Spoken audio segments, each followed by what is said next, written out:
The UK's ministerial code, which governs the cabinet and ministers' behaviour, is very clear. And the first principle of that is that ministers must be professional at all times, and that they must also show consideration and respect to all staff.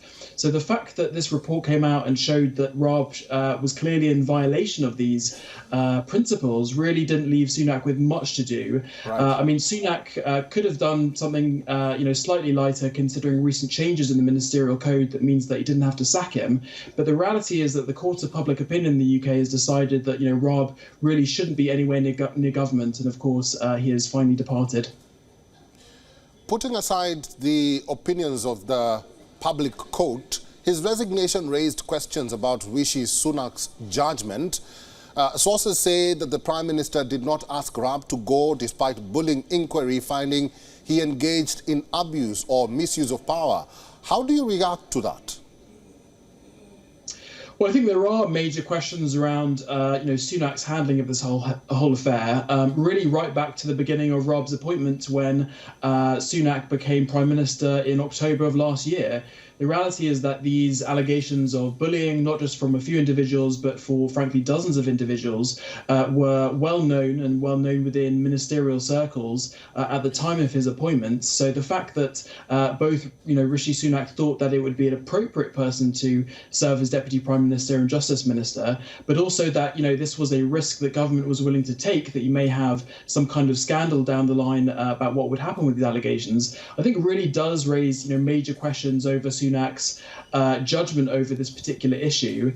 I think that his government as a whole will be quite damaged by this. The reality is that after the scandal-ridden years of the Boris Johnson premiership, that voters were really not willing to give Sunak much sort of allowance in terms of trying to renew the government's image in terms of standards of government. So I think the fact that this has happened has not played well to Sunak's attempts to kind of renew the government's image. But I think it's also worth putting this in context, the fact that, Raab is the third cabinet minister in the space of 6 months to resign over issues of conduct in government. We had Gavin Williamson, who also resigned over issues of bullying, and we had a cabinet office minister, Nadeem Sahari, who also resigned. And I think the fact that all three cabinet ministers have resigned over quite serious scandals, rather than being sacked, really does show Sunak to be quite weak and unable to take sort of quite important executive decisions.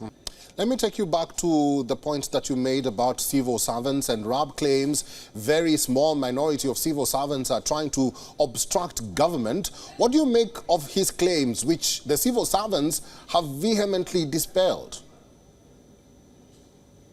Well, I can tell you, I served in the public sector and a regulator for almost 4 years, and really I saw no evidence whatsoever myself, having worked with several different sensitive government departments, that there is any kind of, malign left-wing infiltration of the civil service that is trying to obstruct government business. I think the reality is that, what we're seeing is essentially almost a conspiracy theory by Raab to try to deflect blame and deflect attention from himself, from this quite serious scandal, in a way that tries to discredit those people that have accused him. I think the reality is that, there is no evidence for any of those claims. And really, it's also a way to try to cover up ministerial failings, of which Raab, I would say himself, has plenty across the 3 different departments in government that he's led. So I think, it's also quite important in terms of the tone that he leaves for government, that these comments don't have a worsening impact on government relations. I think civil service, ministerial relations were quite poor under Boris Johnson's premiership, and of course also Liz Truss's brief premiership as well. And they just started to get a little bit better in terms of trying to restore trust between the civil service and ministers. And I think one of the fears that I personally have is that these kind of comments do actually lead to a worsening climate of trust between ministers and the civil service, which is so important for effective policy delivery. So I think, these comments are wrong, but I also think they're quite dangerous in terms of the kind of attitudes and environment that he will leave behind in government. Finally, let's talk about this. With all these developments happening in the UK, what does it say about the future of Prime Minister Rishi Sunak? Will he survive till the next elections? How are his ratings among the Tories and Britons? Has he managed to regain trust so far? What's your point-by-point response to all of that?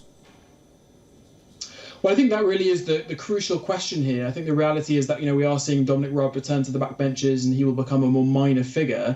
So, of course, all the attention is turning to Rishi Sunak.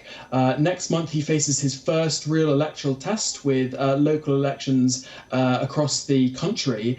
And I think really the fact that this has been, again, an issue of standards in public life is not something that will really help him as he tries to secure more support in that election. I think the reality is that, in terms of voters, they don't want to be discussing standards in public life. They'd much rather be talking about the real issues which are impacting them on a day-to-day basis, including the cost of living and frontline public services, particularly the NHS and the impact of strikes across different sectors that we've had in the UK. So I think in terms of the impact it will have on voters, I would say it would have a very negative impact.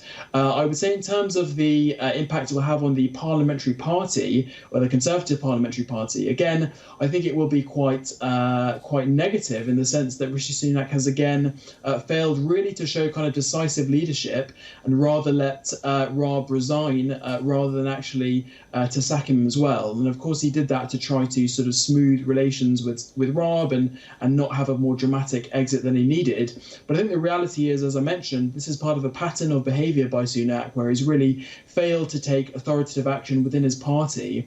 And I think, that will have an impact when, Sunak, didn't have any kind of mandate from the Conservative membership. He only had it from the parliamentary party. So that's why I think it's so crucial that Sunak actually maintains some kind of authority over the parliamentary party. I think it's important also to look at opinion polls at the moment. Labour is continuing to lead by about 20% in the opinion polls. I think that will increasingly make Conservative members of Parliament very, very nervous in terms of, whether they will keep their seats at the next election. And I think really, if that becomes so bad, I think we potentially may see a leadership challenge towards Sunak. But I think really that would again be a disastrous state of affairs with the Conservative Party, because that would have meant they would have had their fourth different prime minister in the space of sort of 4 or 5 year electoral cycle. So I think overall, there was really no good outcome for Sunak in terms of how this was going to resolve itself. I don't think Sunak has done a particularly brilliant job, and I don't think it will have had a positive impact in terms of support from both the public and the Conservative parliamentary party.